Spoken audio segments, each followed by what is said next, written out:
जोहार हजारीबाग। मैं फैज़ अनवर, आप देख रहे हैं जोहार हजारीबाग। कल कारगिल विजय दिवस है और हजारीबाग में ऐसे व्यक्ति हैं जिन्होंने कारगिल में युद्ध किया और वहाँ पे जीत जब हुई इंडिया की पाकिस्तान के ऊपर, तब वहाँ पे मौजूद थे। आज जानेंगे उनसे उनकी आप बीती, उस टाइम माहौल कैसा था। और ये उस वक्त का सर्टिफिकेट है 2001 का, जिसमें लिखा है कि this is to certified that Number 78002506 Dhirendra Kumar Dubey was enrolled in Border Security Force on 30/1/1978 and rendered 24 years of qualifying service up to 31/3/2001. During his tenure in the Border Security Force, the individual had discharged his duties with entire satisfaction of the force. Also, the individual took part in the Operation Vijay. Operation Vijay Kargil को कहते हैं। During Kargil War in 1999 under the operation control of 104 Infantry Brigade। तो इसमें operation विजय जो है, इसका certificate प्रमाण जो है ये भारत सरकार जो है इनको दिया हुआ है और इनके पास बहुत गर्व से आज तक रखा हुआ है। तो धीरेन्द्र जी बताइए पूरी कहानी। कहाँ वर जब कारगिल वार स्टार्ट हुआ, आप कहाँ थे, क्या कर रहे थे, आपके परिवार में क्या चल रहा था? देखिए सर, हम लोगों की ड्यूटी थी बॉर्डर की, क्योंकि मैं बीएसएफ में इनरोल्ड था। तो आर्मी को बड़ा भाई बोला जाता है और बीएसएफ को छोटा भाई बोला जाता है।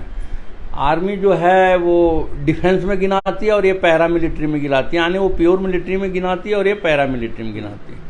लेकिन बीएसएफ की ड्यूटी बॉर्डर पर है, तो उन्होंने डिफेंस ड्यूटी तो पूरा करना ही है। मैं जब बीएसएफ में जिस टाइम कारगिल वार चल रही थी, हमारी 107 battalion BSF 104 infantry brigade under command के अंदर में ड्यूटी कर रही थी।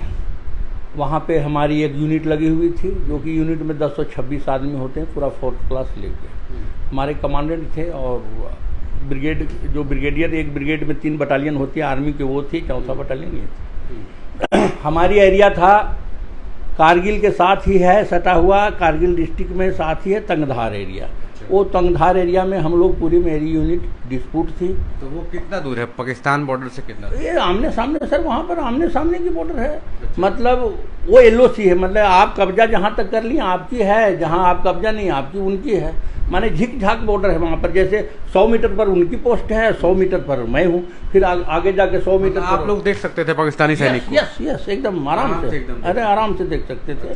वहाँ पर बहुत सारे हथियार थे, उनके MMG थे, LMG थे, और ऊपर पीछे में माने तोपखाना लगा हुआ था। हमारे पीछे में भी तोपखाना था, जो बेफोर्स तोप थी वहाँ। तो बेफोर्स तोप की बहुत बड़ी कमाल रही कि बेफोर्स तोप ही समझिए वहाँ जीत की हासिल का एक बहुत बड़ा हथियार था। तो हम उस टाइम पर, हमारी पोस्ट दिया हुआ था सर, हमारी कंपनी हेडक्वार्टर थी मजबून, एक पोस्ट है सर, मजबून पोस्ट में थी। यहाँ भी हमारे बीएसएफ वाले हैं, वो अगर सुनेंगे तो जानते हैं मजबून पोस्ट कहाँ पे है। और वहाँ बहुत सारे हमारे साथी लोग रहे हैं, क्योंकि बटालियन हमारी हर साल 3 साल में बदली हो जाती है। वहाँ पर 2 साल ही रहती है, क्योंकि वहाँ पर इतना ठंड है कि 2 साल में ही बदली कर दिया जाता है। जैसे सियाचिन में आर्मी बॉर्डर वहाँ पर थामे हुए, तो वहाँ पर 6 महीना में बदली हो जाता है, और यहाँ 2 साल में बदली हो जाता है हम लोगों के। उस दिन का माहौल क्या था? कितना दिन वार चला और वार के टाइम में कहाँ थे आप? क्या चल रहा था, मतलब हो क्या रहा था? सर ऐसा है कि कश्मीर में ये वार तो पहले से चालू था। हाँ। बहुत पहले ही से वहाँ बमबारी हो रही थी, लेकिन जब डिक्लेयर हुआ तो डायरेक्ट डिक्लेयर हो, फायर तो वही हो रही थी। और जब डिक्लेयर हुआ तो फिर एयर अटैक होने लगे। अच्छा। जब तक डिक्लेयर नहीं हुआ था तब तक एयर अटैक नहीं हो रहा था, वो तो ऐसे ही बम से फायर हो रही थी, उधर से भी बम आ रहे थे, इधर से भी जा रहे थे। तो जैसे आप लोगों ने सुन चुके हैं कि पहले वहाँ टेररिस्ट आए। हाँ। टेररिस्ट का कहने के उनके नाम पर वो पाकिस्तानी सैनिक थे, जो वहाँ पर चढ़ गए ऊपर हाइट में, उनकी हाइट पे पोस्ट थी, और वहाँ से उन्होंने फायर डालना हमारे सैनिकों पर शुरू किया। तो यहाँ से नीचे से ऊपर फायर देने में थोड़ा मुश्किल होता है। हाँ। तो वही कसर था, तो ये लेने में 10-12 माने दिन तो लग ही गए। अब एक्यूरेट कितने दिन था ये मैं अभी नहीं बता सकता हूँ, लेकिन मैं ये जानता हूँ कि हम तो पूरे लड़ाई ही लड़ रहे थे। अच्छा। वहाँ जब से गए तो समझिए 2 साल से हम लड़ाई ही लड़ रहे थे।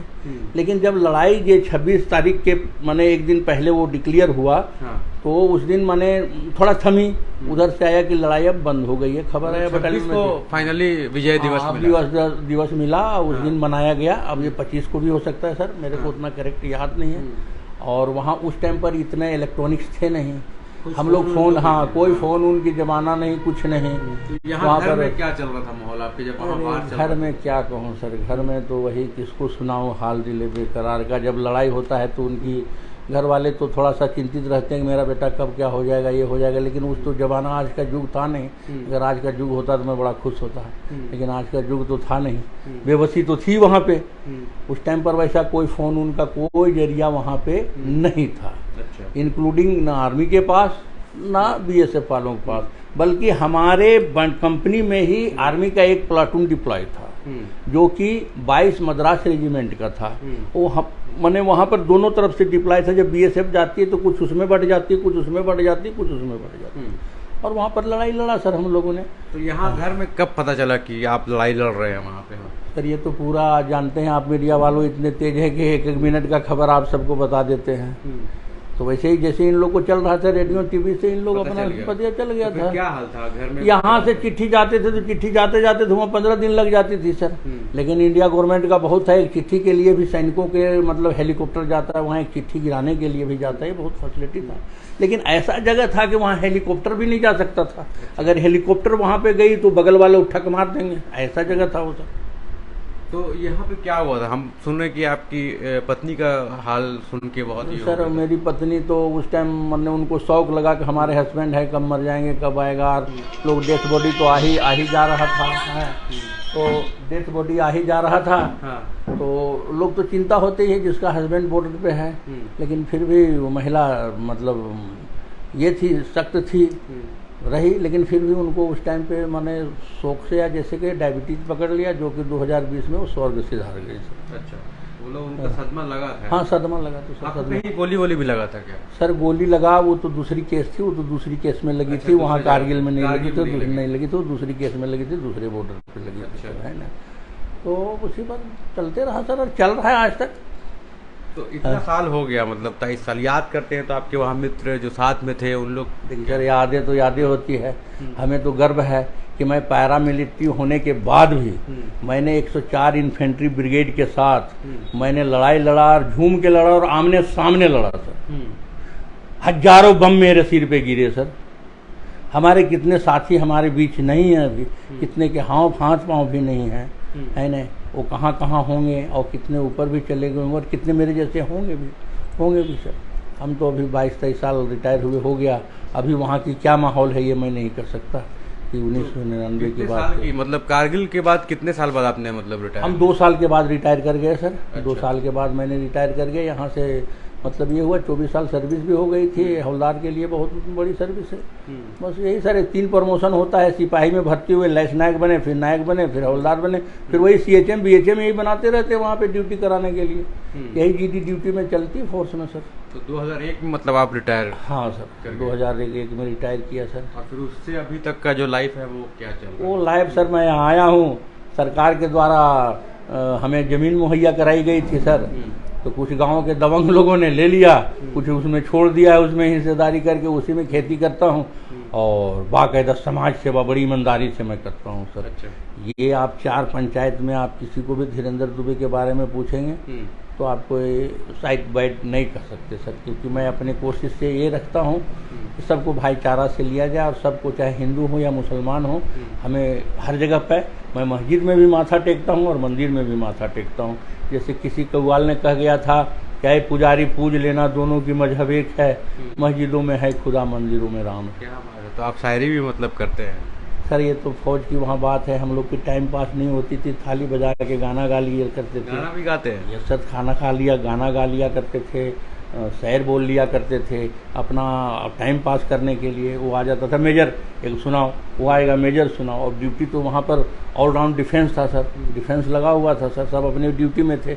10-12 आदमी जो बचा तो फिर उसकी ड्यूटी के लिए वो तैयार है। और मेन चीज़ सर, वहाँ ठंड बहुत थी। अच्छा। माने बुखारी सिस्टम था सर, केरोसिन तेल से वहीं जलना, और माने नहाने की प्रॉब्लम, ये सब माने काफ़ी प्रॉब्लम माने पहाड़ के अंदर में सर। एक चीज़ और, जब जैसे वार छिड़ गया था तो क्या मतलब 24 घंटा लड़ाई होता था कि रात में बंद होता था, क्या होता वो था? तो कभी भी सर, कभी भी हो रहा है, कोई हर टाइम नहीं। वो तो ज़्यादा जिस टाइम मतलब जैसे सुबह का टाइम हुआ, वो तो जानते हैं लेटरिन पेशाब का टाइम है, उसी टाइम डम डम डम आएगा सर, रात में हुआ डम डम हुआ सर, वो तो कोई मतलब टाइम ये नहीं। 15 दिन मान लीजिए जो लगातार चला था, हाँ। वो बहुत सघन टाइप से दोनों तरफ से जो चल रहा था, तो उसमें रात में क्या सोते कब थे और ये कब? ये सर सोने की आपको बताते हैं सर कि वहाँ पर सोने की कोई टाइम नहीं है सर, चाहे अभी भी है सोने की टाइम नहीं, 24 घंटा ही ड्यूटी है फिर सर। लड़ते कैसे थे? हाँ अगर लड़ते, नींद पूरा नहीं अब हुआ तो? हाँ अभी मैं बताता हूँ सर, लड़ने का ये बात है कि जैसे 4 घंटा एक ड्यूटी पे खड़ा हुआ,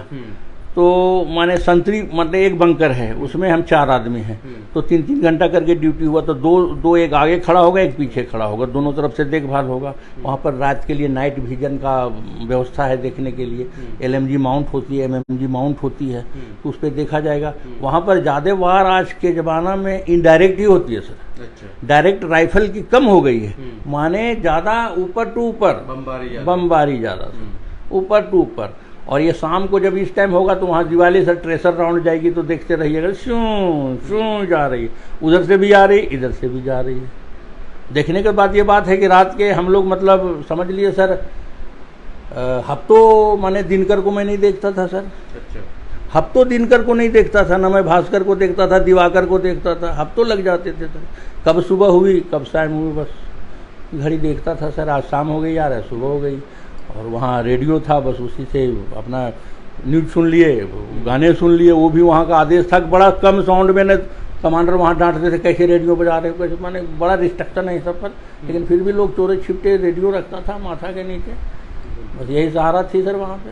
तो अभी क्या है, मतलब कारगिल दिवस हर साल होता है, तो क्या आप हजारीबाग में कहीं जाते हैं कारगिल दिवस मनाने, ऐसा कुछ होता है? देखिए सर अभी तक तो हजारीबाग वाले हमको खोजा नहीं सर, किसी ने खोजा नहीं। मैं तो गुमनाम एक अर्ध सैनिक हूँ, गुमनाम जिसका कोई नाम ही नहीं है। कारगिल दिवस मैंने लड़ा सर, मेरे यही है प्राउड कि मैंने अपने देश के लिए लड़ा, मैं अपने महान देश के लिए लड़ा, मैं भारतीय हूँ, यही हमको बहुत बड़ा गर्व है कि मैं भारतीय हूँ।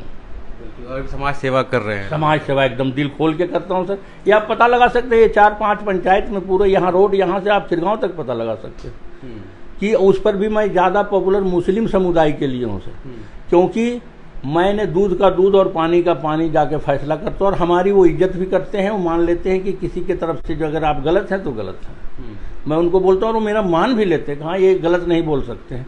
ये मैंने अपना, यही मेरी मतलब कमाई मैंने किया हूँ सर 23 साल में, कि मैंने हिंदू मुसलमान के बीच में एक गांठ बनाया हूँ, एक छोड़ा हूँ। आपने कभी नहीं सुना होगा कि ये रोड में ऐसा हुआ या सुल्ताना में कभी कुछ हुआ, ये आपने नहीं सुना होगा।